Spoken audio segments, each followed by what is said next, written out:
ಆತ್ಮೀಯರೇ, ಇಂದಿನ ತರಗತಿಗೆ ತಮಗೆಲ್ಲರಿಗೂ ಸ್ವಾಗತ. ನಾನಿಂದು ನಿಮ್ಮೊಂದಿಗೆ ಹಂಚಿಕೊಳ್ಳಲು ತಂದಿರುವಂಥ ವಿಷಯ ವಸ್ತು ಯವನರು ಅಂಥೇಳಿ ಭಾರತ ಪ್ರಾಚೀನ ಸಾಮ್ರಾಜ್ಯ ಅಡಿಯಲ್ಲಿ ನಮ್ಮ ದೇಶವನ್ನು ಈ ಹಿಂದೆ ಆಳಿದಂತಹ ಬಗ್ಗೆ ಮಾಹಿತಿ ಸಂಗ್ರಹ ಮಾಡಿಕೊಂಡಿದ್ದೇನೆ. ಯವನರು ಯಾರು ಅಂದರೆ ಇಂದಿನ ಅಫ್ಘಾನಿಸ್ತಾನದಲ್ಲಿರುವಂಥವರಿಗೆ ಯವನರು, ಬ್ಯಾಕ್ಟ್ರಿಯನ್ ಗ್ರೀಕರು ಅಥವಾ ಇಂಡೋ ಗ್ರೀಕರು. ಈಗ ಬ್ಯಾಕ್ಟ್ರಿಯನ್ ಗ್ರೀಕರ ಬಗ್ಗೆ ನೋಡ್ಕೊಂಡು ಬರುವ.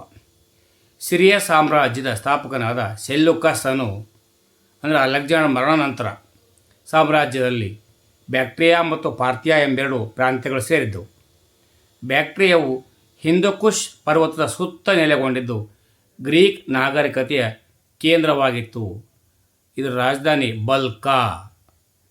ಡೆಮಿಟ್ರಿಯೋಸ್ ಬ್ಯಾಕ್ಟ್ರಿಯಾದ 4ನೇ ರಾಜನಾಗಿ ಭಾರತದಲ್ಲಿ ಅಧಿಕಾರಕ್ಕೆ ಬಂದನು.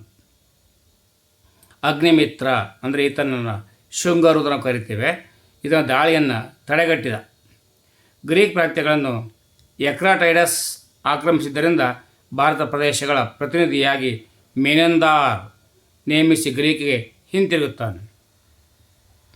ಸಂತತಿ ಸ್ಥಾಪಕ 1ನೇ ಡಿಡೋತಸ್ ಕ್ರಿಸ್ತಪೂರ್ವ 250. ಹೆಮಿಟ್ರಿಯೋಸ್ ಸಿಂಧ್ನಲ್ಲಿ ತನ್ನ ಹೆಸರಿನ ನಗರವೊಂದನ್ನು ಸ್ಥಾಪಿಸಿದ. ಖರೋಷ್ಠಿ ಲಿಪಿಯಲ್ಲಿ ನಾಣ್ಯಗಳನ್ನು ಟಂಕಿಸಿದ. ಭಾರತದಲ್ಲಿ ಚಿನ್ನದ ನಾಣ್ಯಗಳನ್ನು ಮೊದಲು ಟಂಕಿಸಿದವರು ಇಂಡೋ ಗ್ರೀಕರು.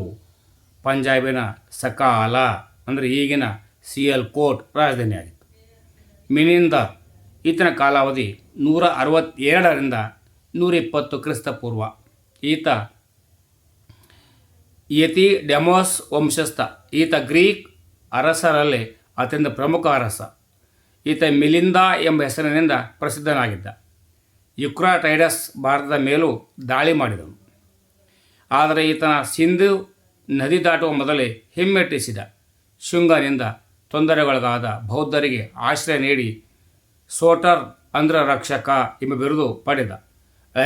ಅಲೆಕ್ಸಾಂಡರ್ಗಿಂತಲೂ ಹೆಚ್ಚಿನ ರಾಜ್ಯಗಳನ್ನು ಈತ ಭಾರತದಲ್ಲಿ ಗೆದ್ದಿದ್ದರಿಂದ ಸ್ಯಾಂಬೋ ಹೇಳಿದ್ದಾರೆ.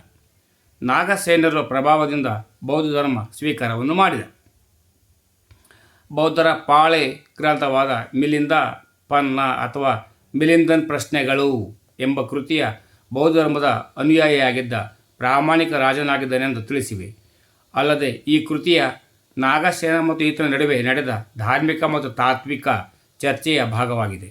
ಈತನ ನಾಗಸೇನನ ಪ್ರಭಾವದಿಂದ ಬೌದ್ಧ ಧರ್ಮಕ್ಕೆ ಮತಾಂತರಗೊಂಡನು. ಈತನು ಜನಪ್ರಿಯ ರಾಜನಾಗಿದ್ದು ಜನರ ಈತನ ಮರಣ ನಂತರ ಈತನ ಬೂದಿಗಾಗಿ ಜಗಳವಾಡಿ ಬೂದಿ ಪಡೆದು ಅದರ ಮೇಲೆ ಸ್ಮಾರಕಗಳನ್ನು ನಿರ್ಮಿಸಿದನು. ಆಶ್ಚರ್ಯ. ಹರ್ಮೆಯಸ್ ಎಂಬುವನು ಗ್ರೀಕರ ಕೊನೆಯ ದೊರೆ 1ನೇ ಕುಜಾಲ ಕಡ್ಪಿಸನನ್ನು ಸೋಲಿಸಿದನು.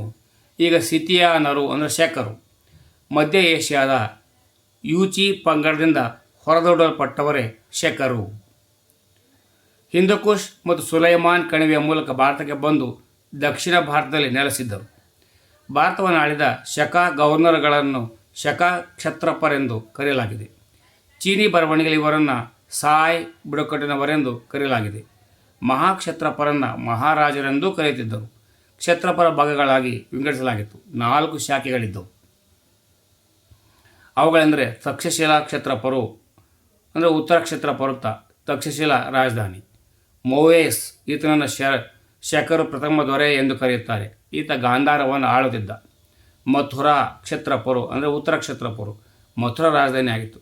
ಪಶ್ಚಿಮದ ಕ್ಷತ್ರಪರು ಶಕರು ತಮ್ಮ ಸಾಮ್ರಾಜ್ಯಗಳನ್ನು ಪ್ರಾಂತ್ಯಗಳನ್ನು ವಿಂಗಡಿಸಿ ಸತ್ರಪಿ ಎಂದು ಕರೆಯುತ್ತಿದ್ದು ಅವುಗಳ ಮುಖ್ಯಸ್ಥರೇ ಕ್ಷತ್ರಪರು. 3ನೇದು ನಾಸಿಕ ಕ್ಷತ್ರಪರು ಅಂದರೆ ಮಹಾರಾಷ್ಟ್ರದ ಕ್ಷತ್ರಪರು. ನಾಸಿಕ್ ರಾಜಧಾನಿಯಾಗಿತ್ತು. ಭೂಮರ ಮತ್ತು ನಹಪಾನರ ಕಾಲದಲ್ಲಿ ತಮ್ಮದೇ ನಾಣ್ಯಗಳನ್ನು ಚಲಾವಣೆಗೆ ತಂದರು. ನಹಪಾನ ಈತ ನಾಸಿಕ್ ಕ್ಷತ್ರಪರಲ್ಲಿ ಪ್ರಸಿದ್ಧ ರಾಜ. ಈತನನ್ನು ಗೌತಮಿ ಪುತ್ರ ಶಾತಕರ್ಣಿ ಸೋಲಿಸಿದನೆಂದು ನಾಸಿಕ್ ಶಾಸನ ಹೇಳುತ್ತದೆ.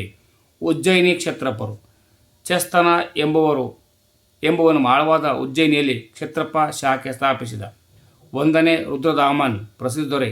ಜುನಾಗಢ ಶಾಸನ ಅಥವಾ ಗಿರ್ನಾರ್ ಪ್ರಶಸ್ತಿಯ ಈತನ ಲೋಕೋಪಯೋಗಿ ಕಾರ್ಯಗಳ ಬಗ್ಗೆ ತಿಳಿಸುತ್ತದೆ.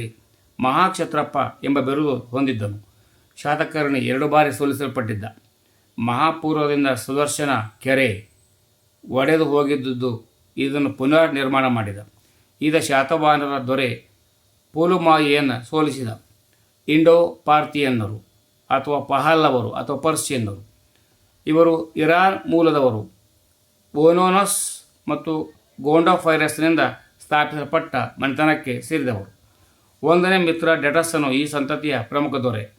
ಪ್ರಥಮ ಕ್ಷೈತ್ರ ಧರ್ಮ ಸ್ಥಾಪಕ ಸಂತ ಥಾಮಸನು ಈತನ ಕಾಲದಲ್ಲಿ ಭಾರತಕ್ಕೆ ಬಂದುದು ಅಲ್ಲದೆ ಅದುಂಬರಸ್, ಕೊನಿಂದಾಸ್, ಯುದೇಹರು, ನಾಗಾಸ್ ಆಫ್ ಗಂಗಾ ವ್ಯಾಲಿ ಇನ್ನು ಚಿಕ್ಕ ಪುಟ್ಟ ಸಾಮ್ರಾಜ್ಯಗಳು ಆಗಿನ ಕಾಲದಿದ್ದು ನಾವು ಕಂಡುಬರ್ತವೆ. ಕಳಿಂಗದ ಚೇದಿಗಳು ಸ್ಥಾಪಕ ಮಹಾಮೇಘವರ್ಮನ್. ಪ್ರಸಿದ್ಧ ದೊರೆ ಕಾರಬೇಲ. ಇವನು ಹೊರಡಿಸಿದ ಆದಿಗುಂಪ ಶಾಸನ ಕಟ್ಕಿ ಸಮೀಪದ ಉದಯಗಿರಿಯಲ್ಲಿದೆ. ಸಿಂಹಾಸನಾರೂಢವಾಗುವುದಕ್ಕಿಂತ ಮುಂಚೆ ಗಳಿಸಿದ ಜ್ಞಾನವನ್ನು ವಿವರಿಸುವ ಭಾರತದ ಏಕೈಕ ದಾಖಲೆಯಾಗಿದೆ. ಈತನ ಬೃಹಸ್ಪತಿ ಮಿತ್ರ ಸೋಲಿಸಿ ಜಿನನ ಮೂರ್ತಿಯನ್ನು ವಾಪಸ್ ಪಡೆದುಕೊಂಡನು. ಮಹಾವಿಜಯಿ ಎಂಬ ಅರಮನೆ ಕಟ್ಟಿಸಿದನು. ಜೈನ ಅನುಯಾಯಿಯಾಗಿದ್ದು ಉದಯಗಿರಿ, ಕಂದಗಿರಿ ಬೆಟ್ಟಗಳ ಅನೇಕ ಗುಹಾಲಯಗಳನ್ನು ಸನ್ಯಾಸಿಗಳಿಗಾಗಿ ಕಟ್ಟಿಸಿದ. ಕಾರಬೇಲನು ರಾಜಧಾನಿ ಭುವನೇಶ್ವರ ನಗರವನ್ನು ನಿರ್ಮಿಸಿದನು. ನಂದರಾಜರ ಕಾಲದಲ್ಲಿ ತೋಡಿದ ಕಾಲುವೆಯನ್ನು ತನ್ನ ರಾಜಧಾನಿಯವರೆಗೂ ತೋಡಿಸಿಕೊಂಡನು. ರಾಜಾಸೂಯ ಆಚರಿಸಿ ಅನೇಕ ತೆರಿಗೆಗಳನ್ನು ಇಳಿಸಿದನು. ರಾಜಗೃಹದ ಮೇಲೆ ದಾಳಿ ಮಾಡಿ ಡೆಮೆಟ್ರಿಯಸನನ್ನು ಮಥುರಾದವರೆಗೆ ಓಡಿಸಿದನು. ಕಳಿಂಗದ ರಾಜಧಾನಿ ಪುನರ್ನಿರ್ಮಾಣ ಮಾಡಿ ಅಲ್ಲಿ ಮಹಾವಿಜಯ ಎಂಬ ಅರಮನೆಯನ್ನು ಕಟ್ಟಿ ದಾನ ಧರ್ಮ ಮಾಡಿದನು.